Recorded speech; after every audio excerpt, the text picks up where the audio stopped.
Hi everyone, Emma here. I'm just going to do a quick video to show you what got cut off last night. That's what happens when you try and do an unboxing video at 2 in the morning.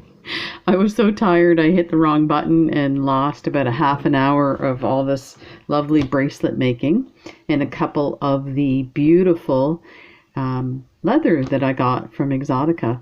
So I was talking, I think, about the lime green leather that I got, and I mentioned that I bought some from a wholesale jewelry supply company, and this is this green here, and you can see there is a big difference in the color, so I'm super glad I got the lime green along with this. I love this stuff too. I just want to point out that I love, and I'll show you the whole stash here. You can see it on my desk. So I love, love, love this Exotica leather, but I do have to say it is soft, but it's not as soft as some of the leather I got from wholesale jewelry supply company. And actually, let me grab my softest one so I can give you an idea of the difference. And while I'm doing that, you can take a look at these awesome bracelets. Okay, here's one that's super soft. So this is natural turkey red, and you can tell just by squeezing it on the roll how crazy soft. And actually I think there's even softer ones than this. And the reason the softness is important is it's easier to work with on certain bracelets that you're doing a lot of knotting. So the knots will hold the shape and kind of form around each other and really create an awesome tight knot, so it will never come out. And let me show you a bracelet from 10 years ago, and this will give you an idea of what that does. So this is the very first bracelet that I made. Now, I was talking to somebody in one of the comments about leather that they had bought at Michael's. And I do have to say, this is leather that I bought. Sorry, this is leather that I bought at Michael's about 10 years ago, and you can see how this leather was just so deliciously soft that it just totally formed to the to the knots. Well, here's an even better example.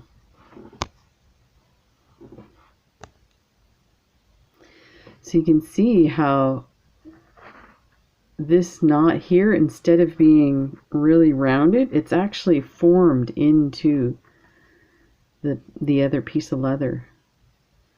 So that's really, really cool. And you can tell the age from being worn. I think I had charms here, and actually that just got scuffed up recently because it got hooked on my clothing, the jump ring. And the charm that I had, which was a tiara cast ohm charm, that, you know, I think I paid $2 for the charm, and I had it on here for like 10 years. So it got yanked off and it landed in the drain of the sink in the bathroom. And I went, oh, like this. And my wife's like, what's wrong? I told her she had to go get the tools and go unhook the pipe to get my poor charm out. But anyway, so that's the story of soft leather. So it makes it easier to do your knots. So that's the lime green that I got here. And then the other one I wanted to show you is this gorgeous. This is distressed brown, natural dyed. And it is 3 millimeter. Let me go out here so you can get a better view. So this is 3 millimeter. I have never bought 3 millimeter before, But there's so many cool designs that you can use it for, so I thought it's about time that I tried it.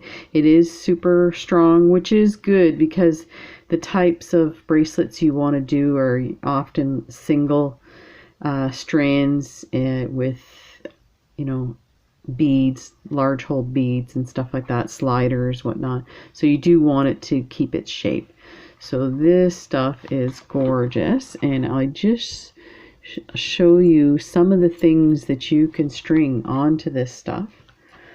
So, you know, a bead that has a really, really big hole, and you can put just this on like that, and it looks amazing on a bracelet. Or you can put a button.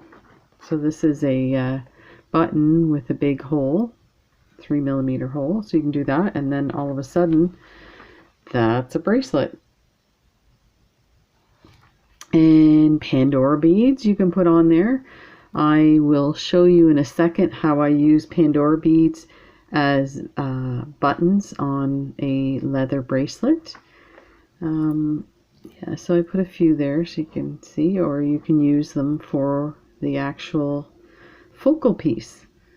And I got these on Etsy, or sorry, on eBay probably about 10 years ago. I used to collect a bunch of different ones, and they had some beautiful stuff. And there was this button that I got from AliExpress, and it's actually a 2-hole shank button, which is awesome because let's move that off. And I wanted to mention about being careful when you put stuff on your leather, like buttons or beads. And I'll show you what happened. See if there's a spot. It's not too bad, but right in here, you can kind of see where it scuffed it up. So just be careful when you're putting your stuff on.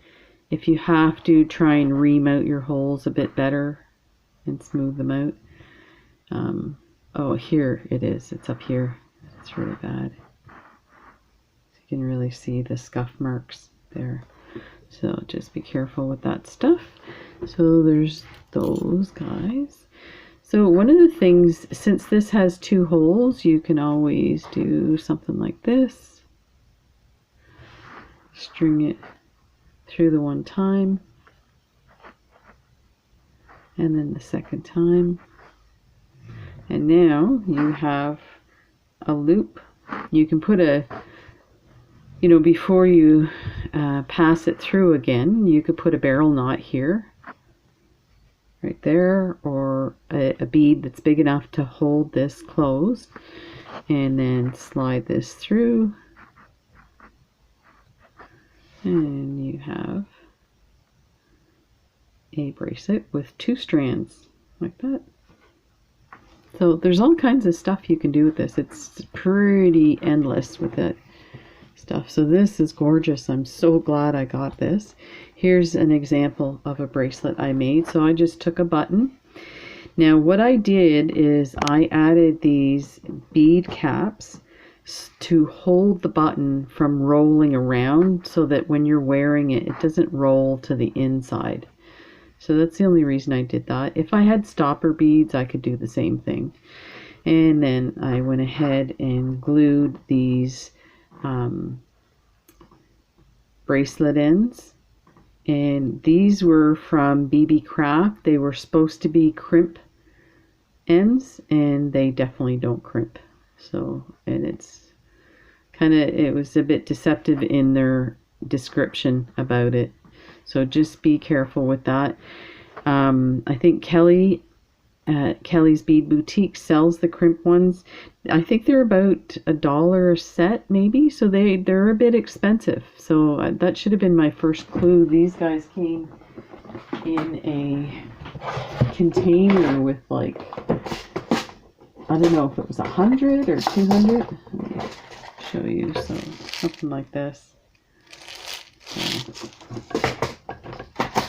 So those have to be glued on, and I tried to fit them on the 3mm cord and it doesn't work.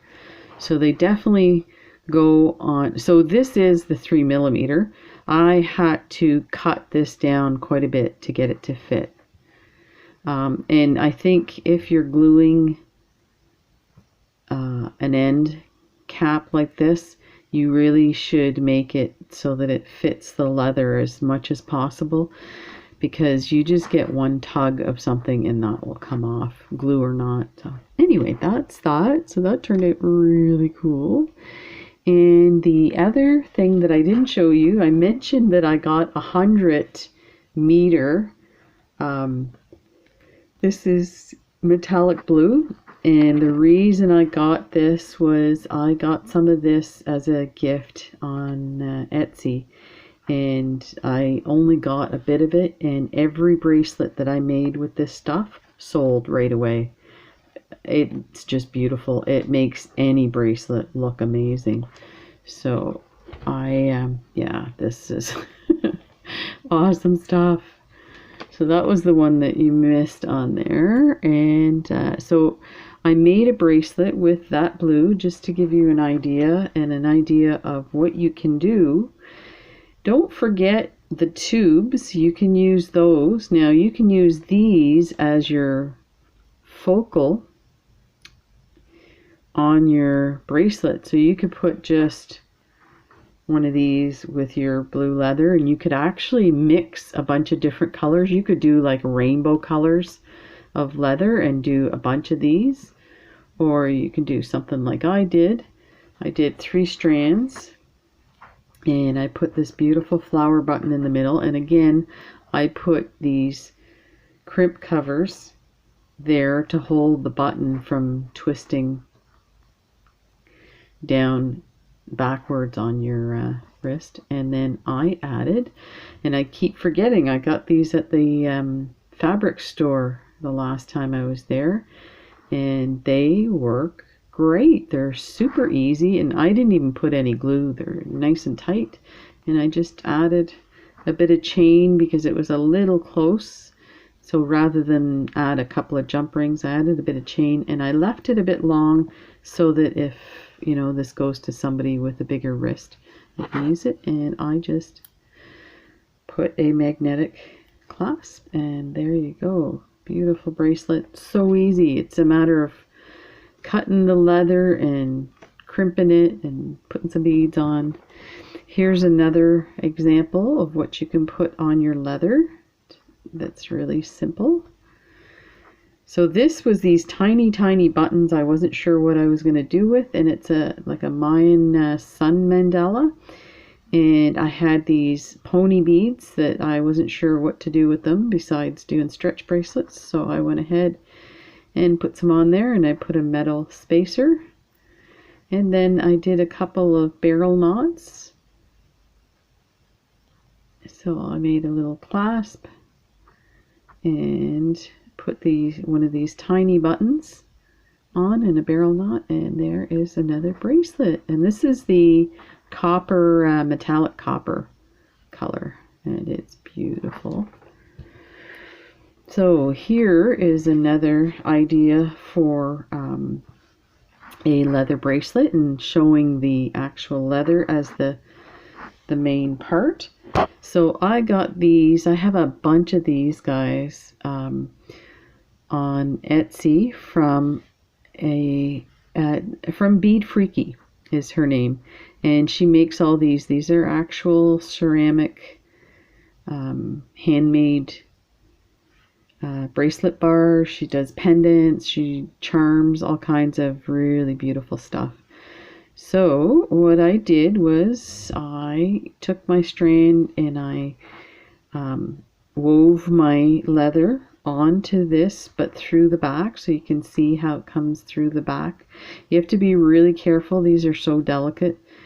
And then I put my Pandora bead on, turned it, did a barrel knot, and then came over here, did a barrel knot, put my leather through the back, or just past it behind, did another barrel knot,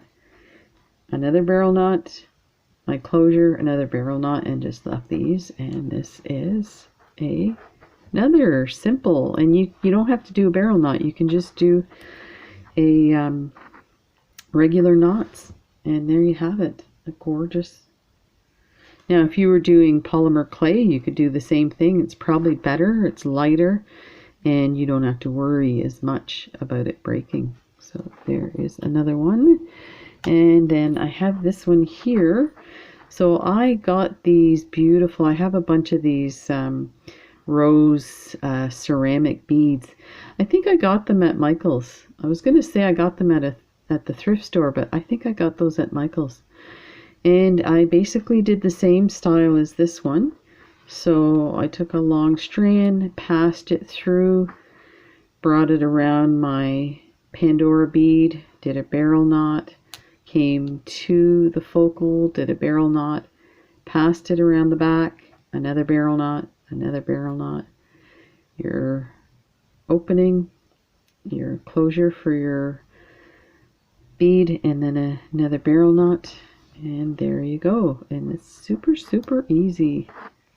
Look at that, and beautiful. And you can stack these, or say these two, something like that.